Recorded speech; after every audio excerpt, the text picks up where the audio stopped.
So since the announcement of WoW Classic, one question that's been on the minds of many is, will we ever see a Classic variant of other expansions of WoW than just vanilla? And at the time, it looked very likely that that was going to be based upon the success of Classic WoW. Now that Classic WoW has been out for quite a while, it is inarguable that it has been an absolute massive success for Blizzard, both in terms of its reception and also the money that they have made from it.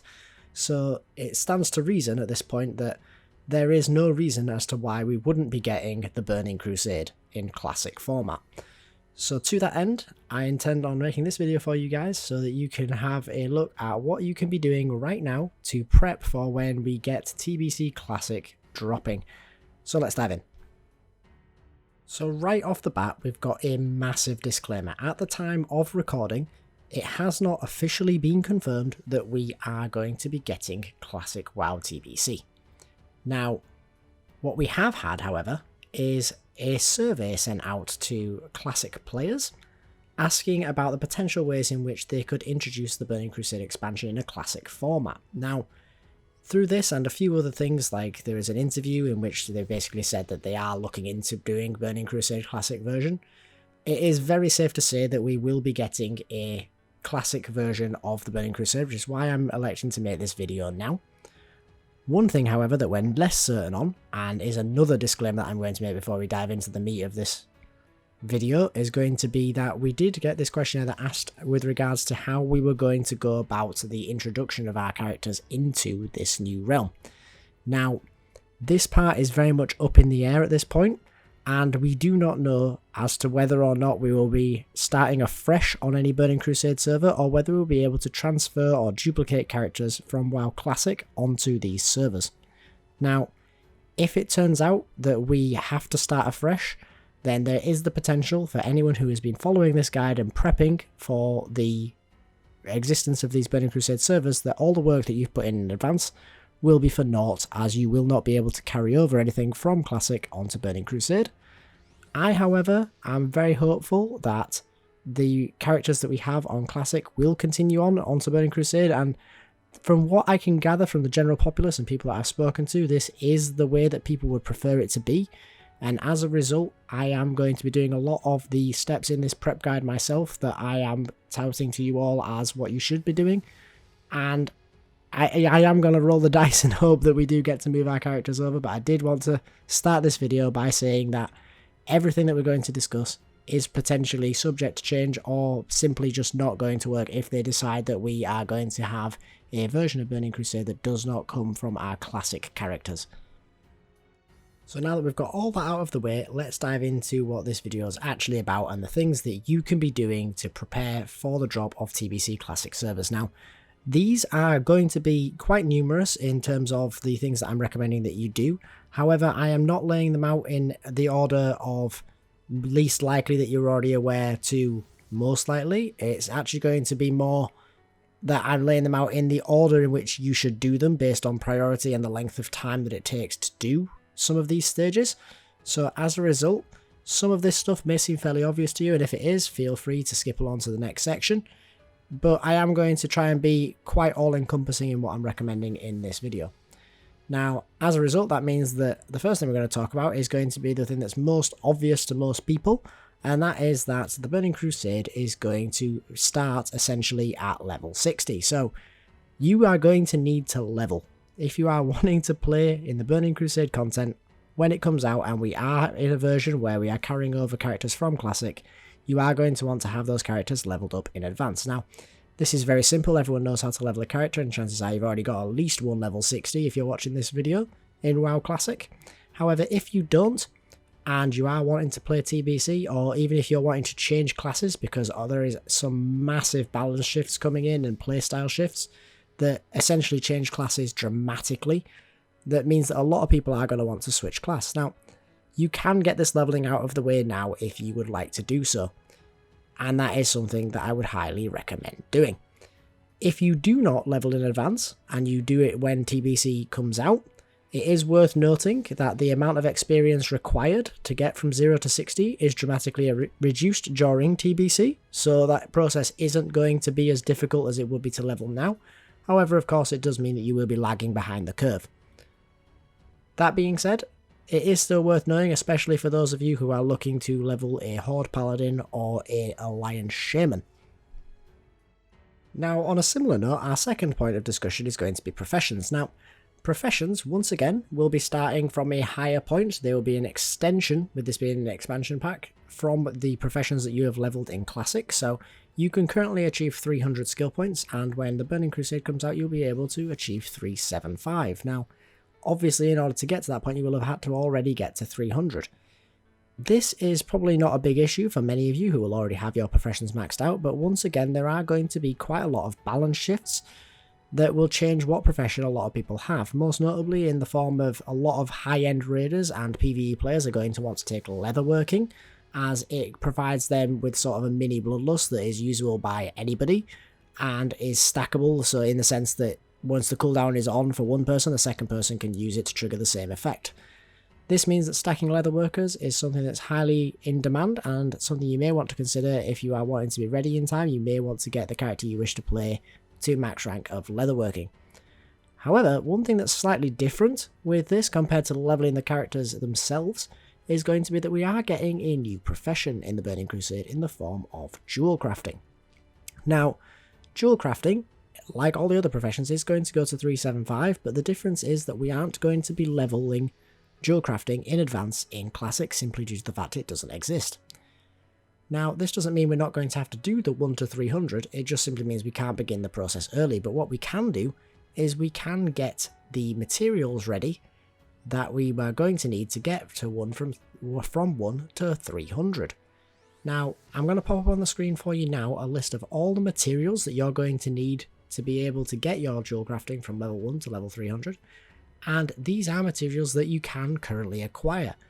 as these skills and their relevant levels are still going to be essentially in the currently available old world part of the game on Azeroth. Now, these are quite numerous in terms of what it is that you're going to want to be stockpiling, and some of which is high value and or difficult to get, so it is worth stockpiling now if you intend on leveling jewel crafting either on your main or on Nalt when the game comes out, because then you will be ready to simply get straight into the Burning Crusade content and start crafting those gems that everyone is going to be wanting for their new gear as they level. Now, our next point is probably going to be the most important one on this list, and that is going to be discussing the creation of a dungeon farming team. Now, this is going to be a bit of a sore spot for many, but I am going to explain the logic and reasoning behind what I'm about to say, so please do bear with me to the end of this thought. But something that you may want to do in advance is prepare yourself with 4 friends for creating a dungeon farming group capable of leveling from 60 to 70 solely through the dungeons. Now, this may sound like it's going to be one of those min-maxing things that's going to be just a horrible experience and you're going to miss out on a lot of the great aspects of the game, and to an extent that is true. It isn't going to be necessarily as fun or suit everybody the same way that questing does, and if it doesn't suit you, then by all means do not take part in this particular part of the guide, because we do not want anyone to not be having fun while playing. However, when it comes to leveling in TBC content, there is a massive advantage, or actually a few massive advantages, to doing it through dungeons, beyond simply just the general advantages of leveling through dungeons in any expansion, being that you keep up with gear progression and things like that. But they are most notably in the form of the fact that you will be gaining reputation with the dungeons. In TBC, every dungeon has a reputation associated with it, and this reputation can be grinded out via simply completing the dungeon. And this is going to happen all of the time that you're in that dungeon up until you get to Honoured. At Honoured, normal leveling dungeons will stop to give you reputation. This means, however, that you will then be at Honoured when you begin to do your questing in the zones that are associated to that faction, meaning that the finite number of quests that you have that give reputation for that faction will be used to get you from Honoured and up to all the way potentially to Exalted. Whereas if you were to do all of the quests, you would be starting at Neutral, completing all of these quests, getting somewhere in and around near that Honoured mark maybe, then going to do the dungeon, not getting any rep while you're in there, and essentially having completed both will be left at honoured, whereas doing it the alternate way around, you are potentially going to be at revered or exalted. This is not only advantageous for the reputation rewards, but also in the Burning Crusade we do have heroic dungeons. These heroic dungeons, however, aren't accessible by simply walking through the portal. No, you have to have the achievement. The achievement for heroic dungeons simply comes in the form of possessing a key, but the key is acquired through the reputation that is associated with that faction. I.e., for an example, if you want to go and run Ramparts Heroic, you are going to need to be at least revered with the Honour Hold or Thralmar, depending on your faction. Now, small side note here, due to the fact we don't know what version of Burning Crusade we'll be getting, whether it will be sort of done patch by patch with the changes made throughout, or whether it will be a bit like we have with Classic, where we've sort of got the end patch in terms of our balance changes and things, and just simply patch by patch for content. This will determine whether we need Honoured or Revered to enter the heroic dungeons. However, either way you are going to still be benefited by doing the dungeons first before entering into the doing quests, as that will just result in you ending up higher on your overall reputation gain. Now, the next point to mention is that a lot of people, when they get to level 70, the first thing that they're going to want to do is unlock flying. Now, flying isn't all that expensive, but your epic flying is, costing in and around 5,000 gold. If you were to level through dungeons, then of course you are going to have minimal costs and be generating quite a lot of gold doing so. But more notably, you're not doing those quests, which means that once you've achieved level 70, you can then go back and do these quests. And at that point, the experience that you get while leveling with these quests is replaced with bonus gold. This bonus gold can be quite a lot and is well worth postponing as many quests as you can until you are max level, so that this additional gold can accumulate towards either purchasing your flying, or maybe instead you want to buy some of the crafted items that are good for you before you start entering into heroic dungeons or leveling your professions. But the amount of gold that you get for bonus by completing these quests at level 70 is notable and is something that you are going to want to do where you can.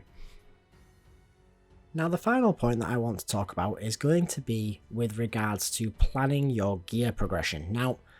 this is something that I'm only going to briefly touch on in this guide because it is something that is highly variable depending on your class and role, and also something that I intend on going into more depth in a sort of class and role video per class that we are looking at, so that I can give you a bit more guidance as to what I could do in a general overview in this video. So if that is something that you are interested in, please do consider subscribing to the channel so that when I bring those videos out for your class, you would be notified and you'll be able to watch them then and get the information that's relevant to you. However, as a quick sort of overview, what you are going to want to do before the Burning Crusade servers come out is learn what gear you're going to want to upgrade your character so that you can get it at the earliest possible opportunity. Or at least have it ready for you before you get to level 70 and want to engage in content that you're going to need that gear for. Now, obviously, if you are going to be coming into this essentially a fresh 60, who is in rather terrible gear, chances are pretty much everything that you're going to get is going to be an upgrade, and if you are leveling through dungeons, you're probably going to be gearing yourself out in all of the greens that are dropping simply by completing the dungeons. However, if you are coming into this in, let's say, Nax gear, chances are there's not going to be a great many upgrades for you before you're getting quite a lot of the way towards 70. However, that being said, it doesn't mean that there aren't some gems that come from quests that you are going to want to pick up along the way, or certain pieces that drop in dungeons that are just so valuable that they are going to replace your Naxxramas gear straight away. Now, you are going to want to be aware of these, and it may be one point where you are willing to make an exception to not doing quests in your leveling progression. If you are going to acquire a particular reward from a quest that isn't locked behind a massive quest line or something like that, that is going to prove to be quite a dramatic increase to your character's performance, at which point it may be worth getting it in advance of level 70. So, that's the final point that I wanted to talk about in today's video. I do hope that you found this video helpful. If you did, please do consider liking the video and or subscribing to the channel. It helps out greatly, and it does mean that you will be informed of when I bring out the particular gearing recommendations for each class in their own videos, so do bear that in mind. But for now guys, thanks for watching and I hope to see you in the next one. Later!